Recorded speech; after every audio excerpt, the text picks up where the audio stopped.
Today you're going to begin your important person project, which is our end of unit project for nonfiction. Here's what you're going to be doing today. The goal for today is that you can identify 3 main ideas about your important person by using the chapter titles and subheadings as clues. I'll show you what that looks like. Here's our schedule. It got revised a little bit since school was canceled on Monday and Tuesday. You're going to have less time to complete the project, which means each day is going to have to be very focused. You may even need to take some of this work home. Today you're going to begin reading your book, and like I said before, identifying the main ideas. Remember, I said that I would help you by providing a project plan.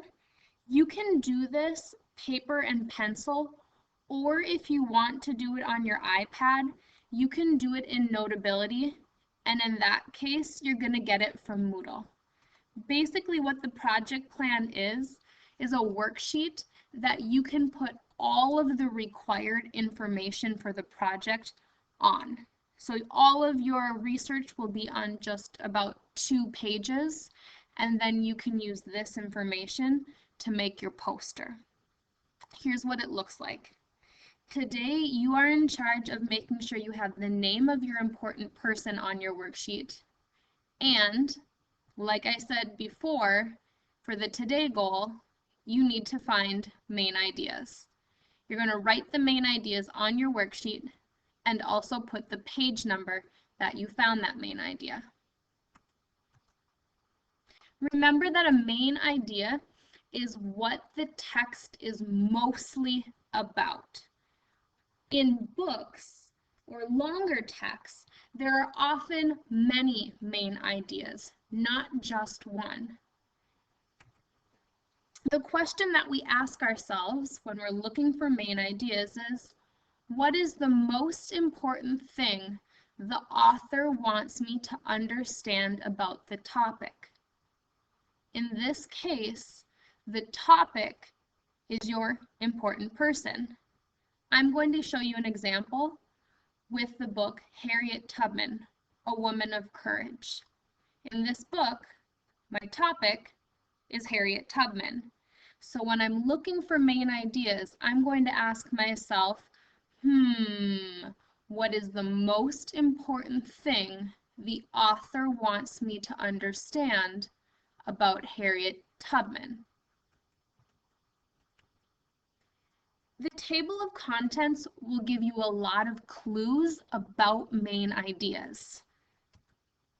Chapter 1 is called A Woman of Courage. This is a clue that the author likely believed that Harriet Tubman was very courageous. If this is the most important thing the author wants me to understand about Harriet Tubman, the author is also going to give many supporting details or reasons about why she was courageous. I can use all of those details tomorrow when I begin looking for supporting details that match my main ideas. Okay, so already the title of this chapter is making me think, maybe that's a main idea, that Harriet Tubman was courageous. I don't have to keep that prediction. Remember, I can change my mind as I read. Here's the first page of the book. The title of the chapter is A Woman of Courage. Follow along as I begin reading. Harriet Tubman was born a slave, but she made up her mind that she would not die a slave. With courage and determination, Tubman bravely won her own freedom and the freedom of hundreds of other slaves. When she died at the age of 93, Harriet Tubman was a famous and respected American. The former slave risked her life many times to help other people become free.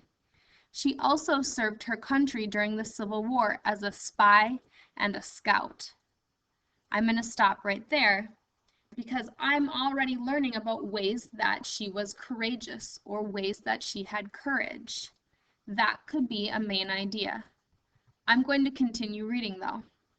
In her later years, she opened her, there's how I said that the title was A Woman of Courage and how this might be a main idea. I'm going to flip the page.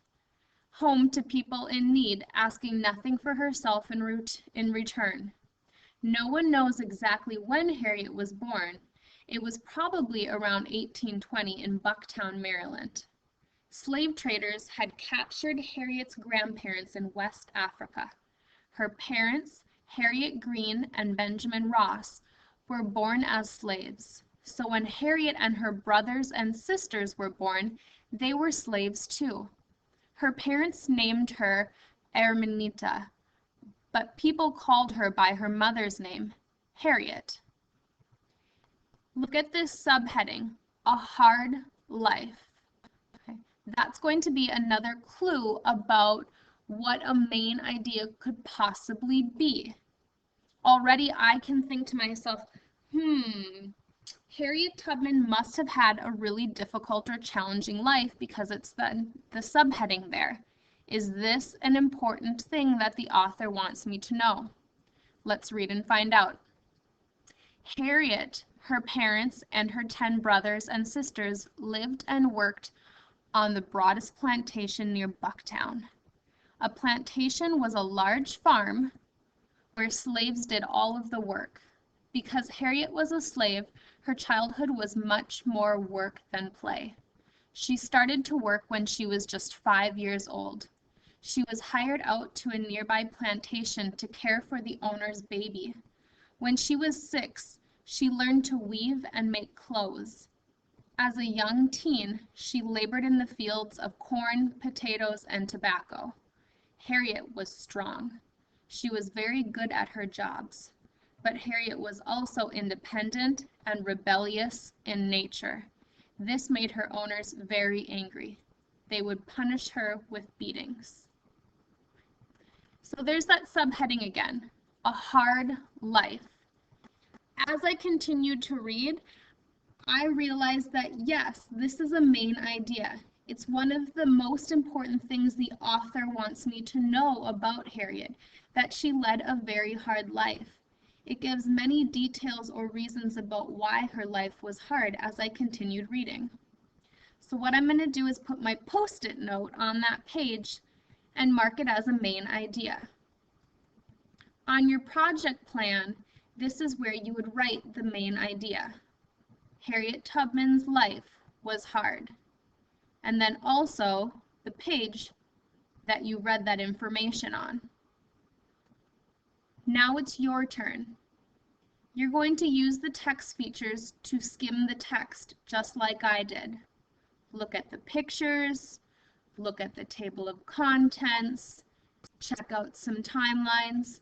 Start thinking about what some main ideas might be.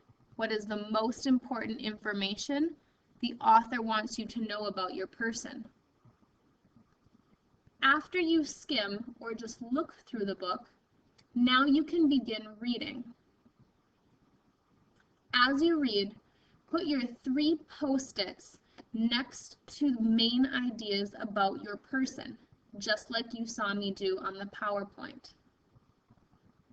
Last, write the main ideas on your planning worksheet. You can leave this up on the screen of your iPad if you forget the directions for today. I will also leave it up on our whiteboard. Please stay in your seat with your text, and if you need help, turn your flip chart to either red or yellow. Have fun reading about your important person.